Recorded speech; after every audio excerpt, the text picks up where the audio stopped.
प्रयागराज में मुख्यमंत्री योगी आदित्यनाथ ने माघ मेले के तैयारियों को लेकर अधिकारियों संग महत्वपूर्ण बैठक की। इस मौके पर उन्होंने सुरक्षा, स्वच्छता और इसी के साथ यातायात प्रबंधन और श्रद्धालुओं की सुविधाओं को सर्वोच्च प्राथमिकता देने के निर्देश दिए।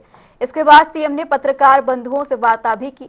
उन्होंने कहा कि गंगा में कटान निरोधक कार्य और जल की उपलब्धता के लिए सिंचाई विभागों को जिम्मेदारी सौंपी गई है। शुद्ध पेयजल की आपूर्ति की जिम्मेदारी जल निगम पर है। 9 महीने के बाद यह अवसर फिर से मुझे प्राप्त हुआ कि मां गंगा का पूजन करके माघ मेले की इस बैठक को हम आगे बढ़ा सकें।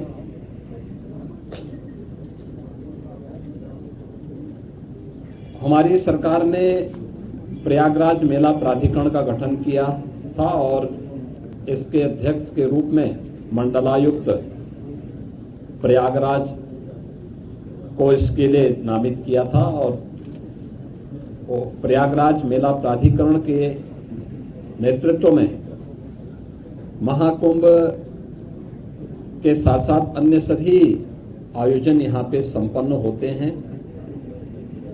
माघ मेला 2026 की तैयारी यहाँ पे प्रारंभ हो चुकी है। 2024 की तुलना में इसके दायरे को बढ़ाया गया है और चूंकि यहाँ की टीम के सामने 2025 के महाकुंभ का अनुभव है, जिसने पूरे देश और दुनिया के अंदर अपनी एक अमिट छाप छोड़ी थी और भारत की सनातन धर्म की परंपरा के प्रति लोगों के मन में एक नया उत्साह भरा था। इस बार माघ मेले की तैयारी के लिए भी उस प्रकार की व्यवस्था हम लोग देने का प्रयास कर रहे हैं। खासतौर पर पेंटून ब्रिज की इसमें पहले तो माघ मेले की जो तिथि है इस बार यह लगभग 15 दिन पहले आ रहा है। 3 जनवरी को पौष पूर्णिमा है, 15 जनवरी को मकर संक्रांति, 18 जनवरी को मौनी अमावस्या, 23 जनवरी को बसंत पंचमी, 1 फरवरी को माघी पूर्णिमा और 15 फरवरी को महाशिवरात्रि। ये 6 स्नान होंगे जिनमें कल्पवासियों की संख्या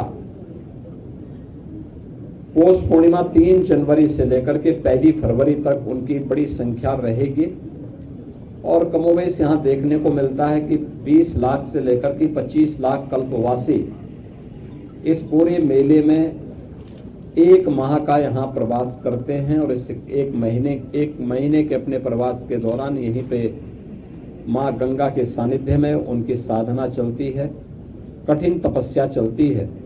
तो यह तो रहेंगे ही, लेकिन इन मुख्य स्नान जो पर्व पड़ेंगे इन प्रमुख तिथियों पर बड़ी संख्या में श्रद्धालु जन स्नान करने के लिए आते हैं और हमारा अनुमान है कि लगभग इस पूरे दिन लगभग 1.5 महीने के दौरान प्रयागराज में 12 से 15 करोड़ लोग संगम पे स्नान करेंगे।